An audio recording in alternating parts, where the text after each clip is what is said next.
दोस्तों, पाकिस्तान के असोला आइलैंड का दज्जाल के साथ क्या ताल्लुक है? सहाबी रसूल हज़रत तमीम दारी रज़ी अल्लाह तआला अन्हु की दज्जाल के साथ होने वाली मुलाकात की हकीकत क्या है? और नबी पाक सल्लल्लाहु अलैहि वसल्लम ने हज़रत तमीम दारी रज़ी अल्लाह तआला अन्हु की दज्जाल से मुलाकात पर मशरिक़ की तरफ इशारे क्यों किए? क्या ये इशारे पाकिस्तान के असोला आइलैंड में दज्जाल की मौजूदगी को ज़ाहिर करते हैं? आइए ये सब जानते हैं इस वीडियो में। मेरा नाम है अवैस अली और आप देख रहे हैं अवैस सियाच ऑफिशियल। मोअज़्ज़िज़ नाज़रीन, इस दार फ़ानी की इब्तिदा से लेकर इंतहा तक आने वाले फितनों में सबसे बड़ा फितना दज्जाल का फितना माना जाता है। ये फितना हदीस नबवी सल्लल्लाहु अलैहि वसल्लम के मुताबिक क़यामत की 10 बड़ी निशानियों में से एक निशानी होगा। दोस्तों, दज्जाल की निशानियों के मुतल्लिक़ एक तफसीली वीडियो आपके साथ गुज़श्ता रोज़ शेयर की जा चुकी है, लेकिन चूँकि आज का मौज़ू दज्जाल के मुतल्लिक़ हालिया तहक़ीक़ पर है तो नए आने वाले दोस्तों को इस फितना के बारे में बुनियादी मालूमात देते चलें ताकि आज का मौज़ू उनकी समझ में आ सके। अगर अहादीस नबवी सल्लल्लाहु अलैहि वसल्लम का बगौर मुताला और मुशाहदा किया जाए तो पता चलेगा कि दज्जाल असल में कोई अफसाना, कहानी, फिल्मी किरदार या कोई सिस्टम नहीं बल्कि एक जीती जागती शख्सियत होगा, लेकिन वो इस मौजूदा निज़ाम को सपोर्ट करेगा जो कि सारे का सारा यहूदियत के कंट्रोल में है। अपनी जादुई टेक्नोलॉजी से ये ऐसी शोबताबाजियाँ करेगा कि लोग इसे खुदा मान लेंगे, क्योंकि हर इलाके में जाते गुजरते हुए ये अपने एक हाथ में अपनी तैयार की हुई जन्नत, दूसरे में दोज़ख और ज़मीन के तमाम खजाने अपने साथ लिए फिर रहा होगा। आप सल्लल्लाहु अलैहि वसल्लम ने इसके बारे में सहाबा कराम रज़ी अल्लाह तआला अन्हुम को नसीहत की कि जब दज्जाल का वक़्त तुम लोग पाओ तो बगैर कुछ सोचे समझे दज्जाल की दिखाई हुई जहन्नम के अंदर कूद जाना, क्योंकि ये जहन्नम असल में जन्नत और उसकी जन्नत असल में जहन्नम होगी। इस बदतरीन फितना के मुतल्लिक़ तमाम नबी अपनी अपनी उम्मत को डराते रहे, क्योंकि इससे पहले ऐसा कोई फितना रोए ज़मीन पर नहीं आया। नबी पाक हज़रत मोहम्मद सल्लल्लाहु अलैहि वसल्लम के खातमुल नबीयीन होने के नाते आप सल्लल्लाहु अलैहि वसल्लम ने अपनी उम्मत के सामने इस दज्जाल की निशानियाँ खोल खोल कर बयान की, ताकि आपकी उम्मती ऐसे वक्त में दज्जाल की निशानियों को पहचान सकें और उसका मुकाबला कर सकें। दोस्तों, दज्जाल की वाज़ेह तौर पर बयान की गई निशानियाँ यानी कि उसकी दाईं आँख का काना होना, गंदमी रंग, गंगरेले बाल, यहूदी नस्ल से होना और माथे पर काफिर लिखा होना तो समझ में आता है, लेकिन यहाँ पर सवाल ये उठता है कि क्या दज्जाल अब भी इस दुनिया में मौजूद है? अगर है तो कहाँ? आज का मौजू इसीलिए नहायत अहम है क्योंकि आप सल्लल्लाहु अलैहि वसल्लम ने एक हदीस में दज्जाल की एग्जैक्ट लोकेशन के बारे में बहुत सारे इशारे दिए थे। नाज़रीन, एक दिन बड़ी महफिल में आप सल्लल्लाहु अलैहि वसल्लम के पास एक ईसाई आदमी आया और उसने इस्लाम कबूल करके अपना वाक़या सुनाया। ये इस्लाम कबूल करने वाले सहाबी रसूल सल्लल्लाहु अलैहि वसल्लम हज़रत तमीम दारी रज़ी अल्लाह तआला अन्हु थे।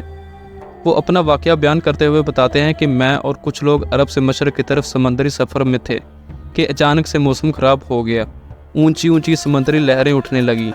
मौसम इतना ख़राब हो गया कि तकरीबन 1 महीना तक हमारा जहाज़ समंदर के अंदर हचकोले खाता रहा। हमें कुछ पता न चला कि हम कहाँ पर मौजूद हैं और किस तरफ जा रहे हैं। फिर हमें एक जजीरा नज़र आया और हमने अपने बहरी जहाज़ से छोटी कश्तियाँ उतारी और उनमें सवार होकर इस जजीरे पर पहुँचे, इस तलाश में कि समुद्री तूफ़ान में हमसे बिछड़े साथियों के बारे में कुछ खोज लगाया जा सके और खाने पीने के लिए कुछ मिल सके। वहाँ पर मैंने एक अजीब शक्ल सूरत वाला जानवर नुमा इंसान देखा जिसका सारे का सारा जिस्म बालों से भरा हुआ था। हम ये देखकर डर गए कि ये क्या बला है। इससे पूछा कि तुम हो कौन?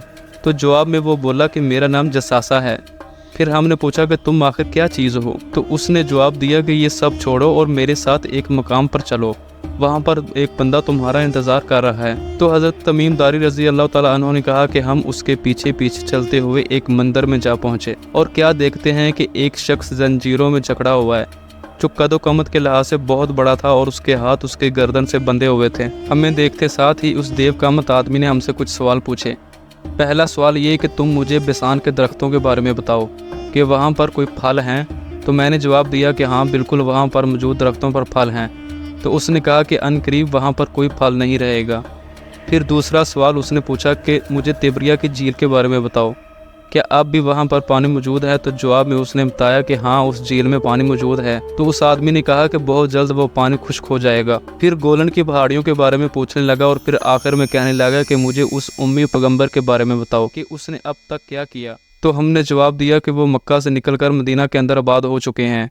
तो ये सुनकर वो हैरान होकर पूछने लगा कि क्या वाकया ही ऐसा हो चुका है? तो हमने कहा कि हाँ ऐसा ही हुआ है।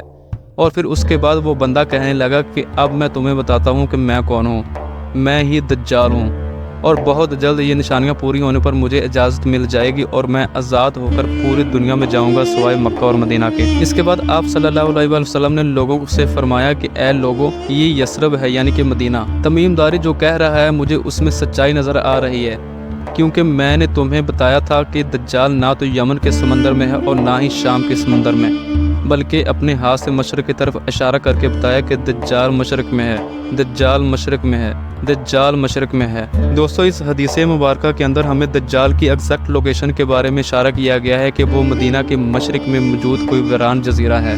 तो जैसा कि हम जानते हैं कि कश्ती मशरक़ में जाकर किसी जजीरा पर रुकी थी, तो हम मदीना के मशरक़ में मौजूद तमाम जजीरों की खोज लगाते हैं। प्यारे दोस्तों, मदीना के मशरक़ में बहेरा अरब है, जो कि अरब ममालिक इंडिया, ईरान और पाकिस्तान से मुंसलिक है, और इसमें 4 मेन जजीरे पाए जाते हैं, यानी कि इंडिया की हदूद में लक्षद्वीप आइलैंड, यमन का सोट्रा आइलैंड, ओमान का मसीरा आइलैंड और पाकिस्तान का अस्टोला आइलैंड।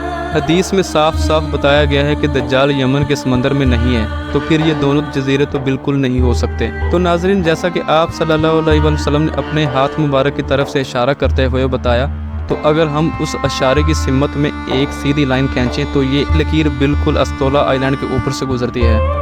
चूँकि जसासा ने उनको एक जजीरे पर एक मंदिर की तरफ भेजा था, तो जाहिर सी बात है कि उस मंदिर पर मंदिर के कोई खंडरात तो होने चाहिए ना, और इसी चीज़ की तस्दीक करने के लिए हमें ऐसा मंदिर तलाश करना होगा। लेकिन खोज लगाने से पता चला कि इंडिया के इस आइलैंड पर किसी मंदिर के खंडरात मौजूद नहीं हैं, लेकिन पाकिस्तान के अस्टोला आइलैंड पर ये मंदिर ज़रूर मौजूद है, जिसके खंडरात आज भी मौजूद हैं। ये मंदिर हिंदुओं की मशहूर देवी काली माता का मंदिर है, जिससे तबाही फैलाने वाली खतरनाक और खौफनाक देवी हिंदू अकीदा के अंदर समझा जाता है। इसके जिस्म पर भी बहुत ज़्यादा बाल मौजूद हैं, बिल्कुल वैसा हुलिया जैसा कि जसासा का था। और ये मंदिर कोई चंद साल पहले का तमीर करदा नहीं, बल्कि 2000 साल पहले का है, यानी कि आप सल्लल्लाहु अलैहि वसल्लम के ज़माना से भी 600 साल पहले का। नाज़रीन, क्या ये सब कुछ महज एक इत्तेफाक है? बिल्कुल नहीं, बल्कि ये तस्दीक हो चुकी है कि यही वो जजीरा है जहाँ पर हज़रत तमीम दारी रज़ी अल्लाह तआला अन्हु की दज्जाल और उसके साथी जसासा से मुलाकात हुई थी।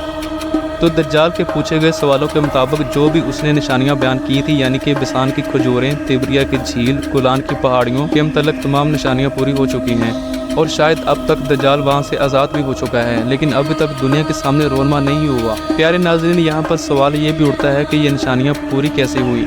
तो इन निशानियों में से सरफरस्त बिसान की खजूरों की बात करें तो ये इलाका पहले फ़लस्तीन में शामिल था, और हज़रत उमर फ़ारूक रज़ी अल्लाह तआला अन्हु के दौर में इसे अमर बिन आस रज़ी अल्लाह तआला अन्हु और शर्जील बिन हसना रज़ी अल्लाह तआला अन्हु ने पता किया। इसके बाद 1948 तक ये इलाका फ़लस्तीन के हमसाया मुल्क उर्दन की तहवील में रहा, लेकिन 1948 में ही ये इसराइल के कब्ज़े में चला गया। बिसान अपनी खजूरों के जायके के हवाले से बहुत मशहूर था। वैसे तो बिसान के इलाके में से अभी भी कुछ इलाका उर्दन के कंट्रोल में है, लेकिन खजूरों के दरख्त अब बिसान में कहीं भी नजर नहीं आते। दज्जाल का दूसरा सवाल था बहर तिब्रिया, यानी कि लेक ऑफ गलीली, कि इसका पानी खुश्क हो चुका है, तो ये झील इस वक्त इसराइल के अंदर मौजूद है और इस पर यहूदियों का कब्जा है। इस झील के पास यहूदियों के 4 बड़े शहरों में से एक शहर मौजूद है। नाजरीन, जब रोमी बादशाह टाइटस ने बैतुल मुक़द्दस पर हमला करके इसे तबाह बर्बाद किया, तो तमाम यहूदी रब्बी बहरिया तिब्रिया के किनारे आकर बाद हो गए थे। इस झील के अंदर मौजूद मीठा पानी, जो कि उर्दन की गुलान पहाड़ियों के सबसे बड़े पहाड़ जबल शेख से आता है, खुश्क होना शुरू हो गया है और इसकी सतह 100 साल की कम तरीन सतह पर पहुंच गई है, और ये मुकम्मल तौर पर खुश्क होने के बिल्कुल करीब है। जैसा कि दज्जाल ने बोला था वैसा ही होने जा रहा है। इसके बाद गोलान की पहाड़ियों के बारे में दज्जाल के सवाल की बात की जाए तो इसे 1967 में अरब इसराइल जंग में इसराइल ने शाम से छीन लिया था। दोस्तों, तिब्रिया की झील बिसान का इलाका अभी बिल्कुल इन्हीं गोलान की पहाड़ियों के करीब है, और अगर दज्जाल की तरफ से पूछे गए सवालों पर गौर किया जाए तो इन सब का ताल्लुक गोलान की पहाड़ियों से बनता है, और ये महज एक इत्तेफाक नहीं हो सकता, क्योंकि मार्च 2017 में अमेरिकी सदर डोनाल्ड ट्रंप ने एक मायदे पर दस्तखत किए, जिसके मुताबिक गोलान हाइट्स को इसराइल के हवाले कर दिया गया, और ये सूरत हाल बिल्कुल वाज़ेह हो गई कि दज्जाल ने आखिर ये सवाल क्यों किए और इन सवालों का मकसद उसकी आमों से क्यों है। नाज़रीन, जैसा कि हम जानते हैं कि जंग के दिनों में पहाड़ों की या ऊंचे इलाकों की क्या अहमियत होती है, खास तौर पर जब मैदानी इलाकों में जंग चल रही हो। तो बुनियादी तौर पर गोलान की इन पहाड़ियों पर कब्जा करके इसराइल ने दज्जाल की आमद के बाद होने वाली जंग के लिए मैदान तैयार किया है। तीसरी जंग अजीम के बाद हज़रत इमाम महदी अलैहिस्सलाम जंग हरमदून के अंदर मुसलमानों की क़ियादत करेंगे, और इसके बाद दज्जाल का खुरूज होगा, जिसे कत्ल करने के लिए हज़रत ईसा अलैहिस्सलाम तशरीफ़ लाएंगे। ईसाइयों के मुकद्दस किताब बाइबल के मुताबिक दज्जाल के साथ हज़रत ईसा अलैहिस्सलाम की जंग इन्हीं गोलान की पहाड़ियों के मैदान में होगी, और हक़ व बातिल की इस जंग का जिक्र अहादीस में भी मौजूद है। इसराइली इन पहाड़ियों पर कब्जा करके जंग की तैयारी शुरू कर दी है और अब वो सिर्फ और सिर्फ अपने मसीहा दज्जाल के इंतज़ार में है। प्यारे दोस्तों, मौजूदा हालात व वाक़यात और ख़ासकर इसराइली यहूदियों के फ़लस्तीन के मुसलमानों पर किए जाने वाले हालिया दिनों में जुल्म सितम से ज़ाहिर तो यही होता है कि क़यामत बस चंद दहाइयाँ ही दूर है, लेकिन ये सिर्फ और सिर्फ एक अंदाज़ा ही है, क्योंकि अहदीस नबवी और कुरान के मुताबिक क़यामत का इल्म सिर्फ और सिर्फ अल्लाह ताला को है। आखिर में दुआ है कि अल्लाह ताला हम सब को दज्जाल के आने वाले फितना से महफूज रखे और हमें हमारे ईमान पर कायम दायम रखे और इस्तकामत नसीब फरमाए। आमीन या रब्बिल आलमीन। नाज़रीन, अगर आपको ये वीडियो अच्छी लगी हो तो अपनी पसंदीदगी का इजहार इस वीडियो को लाइक करके और शेयर करके दे सकते हैं, और अपनी राय का इजहार कमेंट्स की सूरत में भी दे सकते हैं। मज़ीद इसी तरह की मालूमाती और तारीख़ पर मबनी वीडियोज़ के लिए हमारे चैनल को सब्सक्राइब करें। मिलते हैं नेक्स्ट वीडियो में, तब तक के लिए अपना बहुत सारा ख्याल रखिएगा।